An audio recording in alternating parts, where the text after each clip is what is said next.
কোরবানির ঈদকে লক্ষ্য করেই সারা বছর গরু পালন করেন চাঁপাইনবাবগঞ্জের খামারিরা, কিন্তু তাদের অতীত অভিজ্ঞতা সুখকর ছিল না।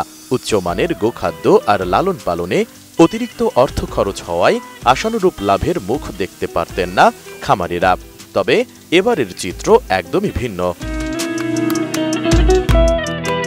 খামারিরা বলছেন, গত কয়েক বছরের তুলনায় এবার দাম ভালো পাচ্ছেন তারা, তাই অন্যান্য বারের তুলনায় লাভও হচ্ছে বেশি। খামার থেকেই বিক্রি হয়ে যাচ্ছে বেশিরভাগ গরু। কোরবানির গরু অলরেডি বিক্রি শুরু হয়ে গেছে। 20 দিন পূর্বে থেকেই আমাদের যে বুকিংগুলো শুরু হয়েছে, এগুলো আমরা অনলাইন এবং অফলাইনে কিন্তু গরুগুলো বিক্রি করে থাকি।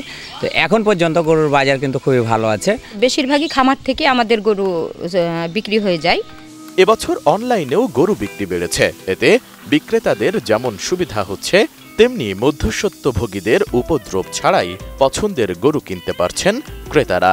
এতে দামও সাশ্রয় হচ্ছে। এবারে অনলাইনে গরু বিক্রি করছে, আমাদের যেগুলো কোরবানির গরু আছে সেটাও কিন্তু অনলাইনে বিক্রি। এতে কি হচ্ছে জানেন, সরাসরি ভোক্তা বা ক্রেতা আমাদের কাছ থেকে ন্যায্য মূল্যে কিন্তু গরুটা নিতে পারছে। আমাদেরও হারানো কিছু থাকছে না, মধ্যস্বত্বভোগীর জায়গাটায় থাকছে না, এবং ওনারা কিন্তু নিরাপদ গরুটাও পাচ্ছে না আসলে।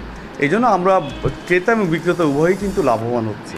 প্রাণী সম্পদ বিভাগ বলছে, এবছর জেলায় প্রায় 1,35,000 গরু কোরবানির লক্ষ্যমাত্রা রয়েছে। এর বিপরীতে প্রাণী প্রস্তুত আছে 2 লাখেরও বেশি। এবার খামার থেকেই পশু বিক্রির প্রবণতা বেশি দেখা যাচ্ছে।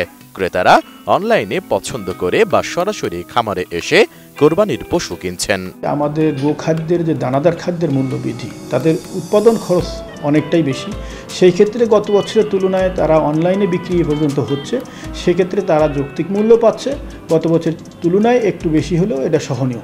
তো আশা করি যে আমাদের খামারিরা এবার লাভের মুখ দেখবে এবং তারা উৎসাহ নিয়েই আগামী বছরে আবার এই খামারগুলো পরিচালনা করবে। প্রাণী সম্পদ বিভাগ বলছে, উদ্বৃত্ত পশু জেলার বাইরে পাঠাতে নিরাপত্তা সহ সব ধরনের সুবিধা নিশ্চিত করার চেষ্টা করছেন তারা। Desk report, ATN news.